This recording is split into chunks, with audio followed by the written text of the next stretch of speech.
Pour le néophyte dans la pratique du zen, il semblerait que posture, respiration et attitude de l'esprit soient trois choses différentes.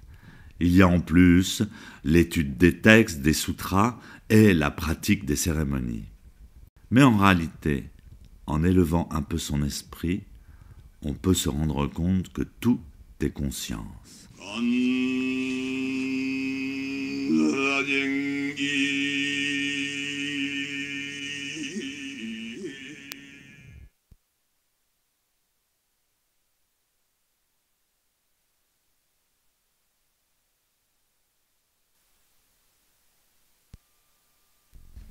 Vous pouvez admirer ce diagramme qui a été fait par le CERN. Au vu de ces schémas, on peut voir la physique comme une science qui nous est inaccessible. On peut voir le phénomène du Big Bang comme quelque chose d'extérieur et de mystérieux, mais on peut aussi penser que nous y sommes liés et qu'il est lié à notre propre existence et à notre propre conscience. Observons ce diagramme. Il commence au point zéro, le néant. Mais attention, le néant n'est pas la vacuité. Le néant, on peut dire, c'est rien. Mais rien n'est pas quelque chose. Ce point zéro est un concept de ce qu'il pourrait y avoir avant qu'il y ait quelque chose. Donc c'est le point de départ de toute chose. Si on ne part pas du zéro, on ne peut pas avoir de point de départ. Donc au point zéro, supposé être avant le Big Bang, l'univers est potentialité pure. La première chose qu'on pourrait connaître après le Big Bang s'appellerait la manifestation de la vacuité. Le temps et l'espace à leur création sont sans dimension et la température infinie. La manifestation de la vacuité marque donc le début du déroulement du temps. L'univers est alors révélé, ce qui le différencie du néant. Très peu d'espace-temps après cette manifestation, apparaissent les premiers éléments connus. Des milliardièmes de seconde seulement après le Big Bang, la température du cosmos est extrême.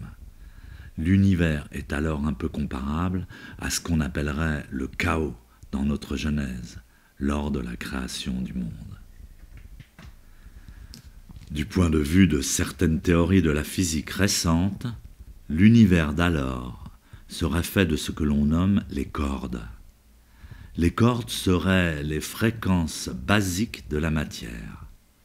Elles représentent un état entre le vide et la forme, origine de toute potentialité future. L'instant d'après, les cordes s'organisent et forment des protoparticules libres.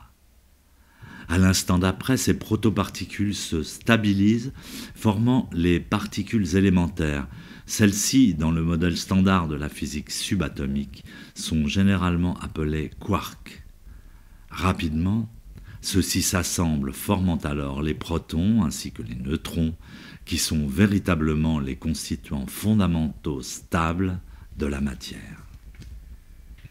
3 minutes après le Big Bang, la température reste extrême malgré sa baisse à 10 puissance 9 degrés.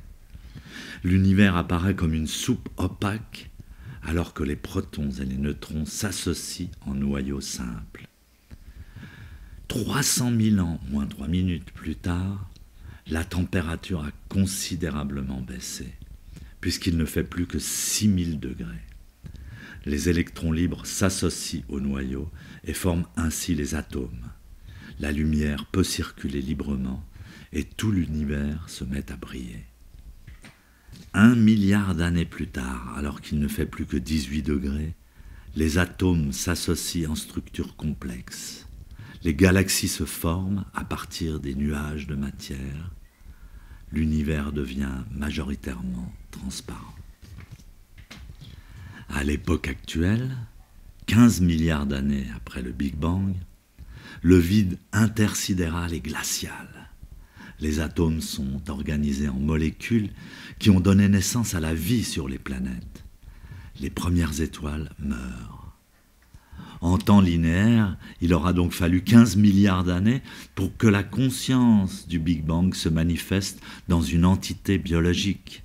Et c'est maintenant. Et c'est nous. Il faut bien comprendre que si cette conscience se manifeste maintenant dans le temps linéaire, elle se manifeste également maintenant de façon absolue. La conscience de ici et maintenant est donc au-delà du temps.